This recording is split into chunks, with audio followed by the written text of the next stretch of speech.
and guide Dr. Manoj People.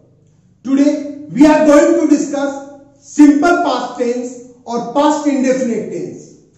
ये जो sentence होते हैं पास्ट में घटित होने वाले किसी भी एक्शन को दिखाते हैं वो जनरली सिंपल पास्ट में होते हैं।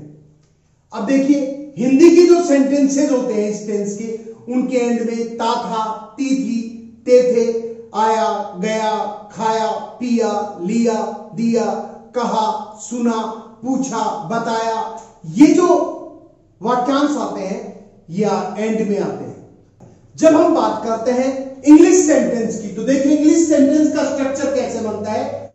जो अफर्मेटिव सेंटेंस होते हैं उनमें सब्जेक्ट के बाद सेकंड फॉर्म आती है, ऑब्जेक्ट आता है, उसके बाद एडवर्ब वगैरह जो भी हमें ऐड करना होता है हम ऐड कर देते हैं। यदि हम नेगेटिव सेंटेंसेस बनाते हैं तो सब्जेक्ट के बाद डिड नॉट आता है, फर्स्ट फॉर्म के बाद ऑब्जेक्ट आता है और एडवर्ब वगैरह जो भी हमें ऐड करना होता है हम ऐड कर देते हैं। याद रखिए यदि सेंटेंस में हमने डिड का यूज कर लिया है तो उसके बाद हमेशा फर्स्ट फॉर्म का ही यूज होगा।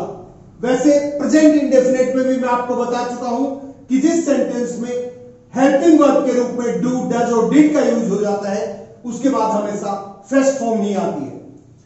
यदि हमें इंटरोगेटिव सेंटेंसेस बनाने होते हैं तो डिड को सब्जेक्ट से पहले रखते हैं, वर्ब की फर्स्ट फॉर्म का प्रयोग करते हैं, ऑब्जेक्ट आता है, एडवर्ब वगैरह जो भी हमें ऐड करना होता है करते हैं और सेंटेंस के एंड में क्वेश्चन मार्क आता है।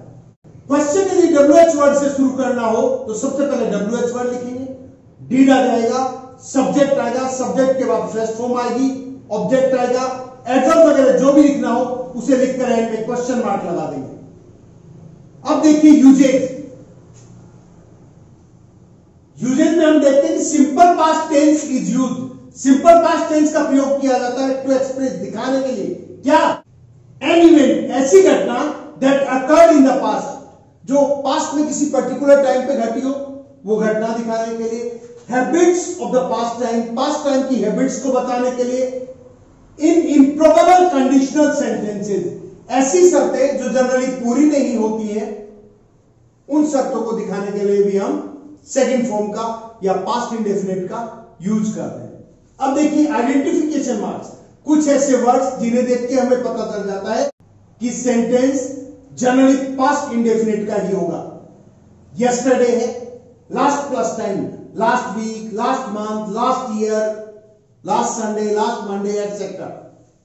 वंस का प्रयोग आ जाए, अगो आ जाए, इन पास्ट आ जाए, इन ओल्डन डेज आ जाए, इन एंशिएंट टाइम्स आ जाए, लॉन्ग अगो आ जाए, बैक आ जाए, कोई भी पास्ट का इंसिडेंट आ जाए या पास्ट का टाइम आ जाए तो हम मानकर चलते हैं कि वो सेंटेंस पास्ट इंडेफिनिट का या सिंपल पास्ट का है।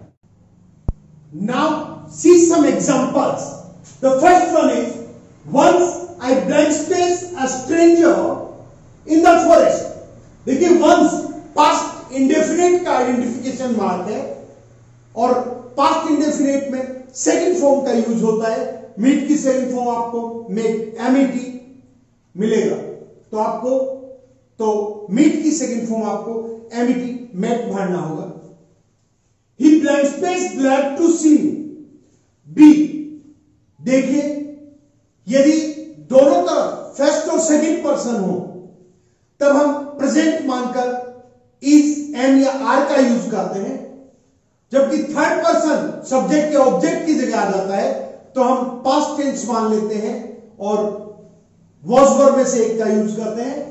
ही सिंगुलर है तो हम वॉज का यूज करेंगे। देखिए Columbus blank space America discover है, कोलंबस पास्ट में हुआ है इसलिए सेकंड फॉर्म का यूज होगा और आप डिस्कवर्ड यूज करेंगे। Gandhi ji blank space many times.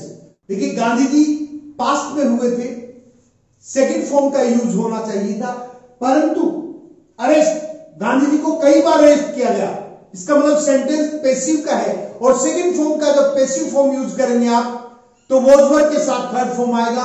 Gandhi जी सिंगुलर है तो आप वॉज का यूज करेंगे और थर्ड फॉर्म अरेस्टेड आ जाए तो Gandhi ji was arrested many times.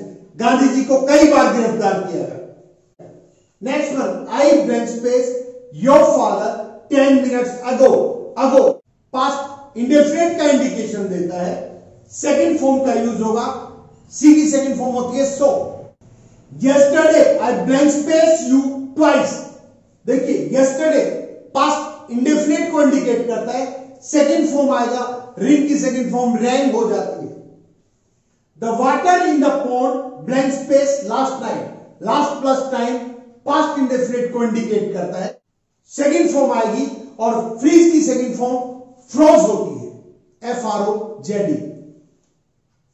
Blank space you blank space the moon last Monday, last plus time past का इंडिकेशन है। और देखिए इंटेरोगेटिव है, इंटेरोगेटिव या नेगेटिव में पास्ट इंडेफिनिट में डिड प्लस ब्रैकेट वाला पार्ट आता है। आप देखेंगे डिड और ब्रैकेट में सी दे रखा है, एज इट इज आ जाएगा सेकंड ब्लैंक स्पेस में। He blank space for Agra in 1980, past का टाइम है, सेकंड फॉर्म का यूज होगा, लीव की सेकंड फॉर्म लेफ्ट आ जाएगी। My father's grandfather blank space there. देखिए फादर्स ग्रैंडफादर पिताजी के दादाजी, जनरली बहुत बड़ी एज हो गई होगी और वो एक्सपायर हो चुके होंगे, तो सेकंड फॉर्म का यूज करेंगे लिव। तो स्टूडेंट्स आशा है अब आपको समझ में आ गया होगा पास्ट इंडेफिनिट को कैसे आइडेंटिफाई करें, कैसे उसका यूज करें और किन आइडेंटिफिकेशन मार्क्स के आधार पर उनको पहचान कर करेक्ट फॉर्म में उनकी मदद से फिल इन द ब्लैंक्स भरे जाएं। स्टूडेंट्स आप मुझे टेलीग्राम पर भी फॉलो कर सकते हैं, वहां मेरा अकाउंट डॉक्टर मनोज पीपलवा के नाम से है। जल्द ही मैं बोर्ड क्लासेस के सारे नोट्स आपको वहां पर अवेलेबल करवा दूंगा। स्टूडेंट्स आपको वीडियो अच्छा लगा हो तो इसे लाइक करें, अपने फ्रेंड्स के साथ शेयर करें और अभी तक यदि आपने मेरे चैनल को सब्सक्राइब नहीं किया है तो प्लीज इसे सब्सक्राइब करें, क्योंकि आपका सपोर्ट ही मेरी ताकत है। Thank you.